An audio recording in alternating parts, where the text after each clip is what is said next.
Hello, আসসালামু আলাইকুম রহমতুল্লাহি ওয়া বারাকাতু। আমি শেখ হাসিনা বলতেছিলাম। আপনি কে বলছেন? দয়া করে পরিচয় দিয়ে তারপর কথা বলেন। আরে আপা শুভেন্দু অধিকারী বলতেছিলাম, কলকাতার মুখ্যমন্ত্রী। দরকার ছিল একটু ওই রংপুরের বিষয়ে একটু কথা বলতাম আর কি। রংপুর বাংলাদেশের রংপুর বিভাগ আছে না, ওইটা নিয়ে কথা বলতাম আর কি। আপা সময় আছে? আরে ভাই, রংপুর তো আমরা নিয়ে নিছি, আর ওইটার মধ্যে মাস্টার মাইন্ড হচ্ছে আমি।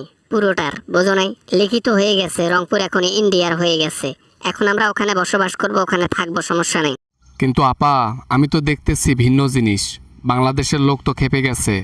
আমরা তো রংপুর দখল করি নাই, তারপরও তো ভুলভাল রটাচ্ছি, এটা বুঝতে পেরেছে। এমনিতেও বাংলাদেশের লোক অনেক চালাক এবং চতুর্থ, বুঝছেন? ওগুলা চালাকি মালাকি ওগুলা কাজে দেবে না। হাসিনা যেখানে প্ল্যান করে সেখানে হাসিনা সফলতা অর্জন করেই ছাড়ে। বলেছি ইন্ডিয়ার হয়ে গেছে রংপুর, তার মানে রংপুর ইন্ডিয়ার। ওই বললেই তো আর রংপুর আপনার হয়ে যায় না। তারপরও চেষ্টায় আছি, কিন্তু বাংলাদেশের লোকের সাথে কথা বলতে তো আর পারা যায় না। বাংলাদেশের লোক এমনিতেই যে ভয়ানক, বাপরে বাপ। ওদের সাথে যুদ্ধ লাগলে মনে হয় আমাদেরকে উড়িয়ে দেবে। ওদের অর্থনীতি এবং অস্ত্রশস্ত্র অমুক তমুক প্রযুক্তি দিয়ে এগিয়ে না থাকলে হবে কি, তাদের দাপট আছে অনেক। মোদির সাথে আমার কথা ফাইনাল হয়ে গেছে। আমরা রংপুর দখল করব, রংপুর থেকে তারপর আমরা এই গাইবান্ধা দখল করব।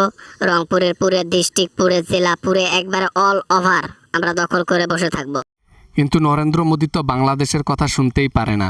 বাংলাদেশে একবার ওই যে গিয়েছিল, ওই যে জুতার বাড়িটারি খেয়ে যে দৌড় দিল কোনো রকমে, ওইটার পর থেকে বাংলাদেশকে খুব ভয় খায়। ওখানে যেতেও নাকি সে চায় না। ও যাক বা না যাক, আমাদের এখান থেকে লোক পাঠাবো। পুরো পুরো বাংলাদেশকে আমাদের আয়ত্তে আনতে হবে এবং ইন্ডিয়াকে লিখিতভাবে নিতে হবে ইন্ডিয়ার কাছে। হ্যাঁ, ম্যাপের মধ্যে সবকিছু ঠিকঠাক করতে হবে। এগুলা করার পর আমি আবার ওই সিটের মধ্যে গিয়ে বসবো। হয়েছে আপা, হয়েছে। ভগর ভগর কম করি করো। আপনাকে তো বাংলাদেশে যাইতে বলতেছি, আপনি তো যান না। আপনি তো ভয়ে কাতর হয়ে গেছেন, প্যান ট্যান সব নষ্ট করে ফেলেন। কারণ ওই যে গোল পরা গরু আর গইলে যাইতে চায় না। চুপ থাকো শুভেন্দু, চুপ থাকো, তোমার কথা হয় না। আমি যা বলি মনোযোগ দিয়ে শোনো। রংপুরকে আয়ত্তায় আনতে হবে। এটা বোঝাইতে হবে যে ইন্ডিয়ার হয়ে গেছে রংপুর, যেন এটা সবাই বোঝে। তাতে কি হবে? কিন্তু অরিজিনালে তো রংপুর আমরা দখল করতে পারি নাই। অরিজিনালি আমরা রংপুরের একটা ওই ওই বালো বাঁকা করতে পারি নাই। তাহলে ওই অযথা এই ভুয়া খবরগুলো রটানোর কি আছে বলেন দেখি আপা? তুমি মিয়া একটু বেশি কথা বলো, তোমার সাথে কথায় পারা যাবে না। তুমি খালি অন্য অন্য অন্য কথা বলো।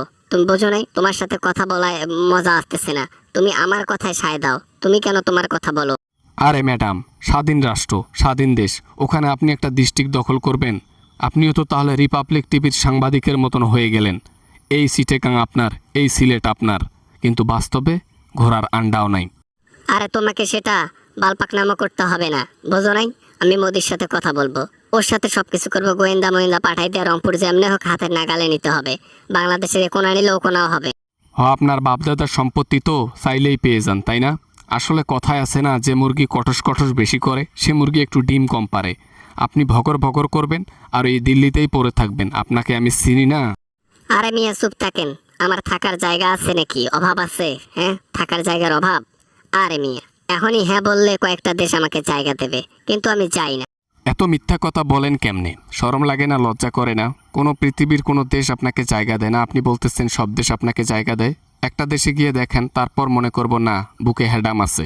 হ্যাঁ, আগে গিয়ে দেখান।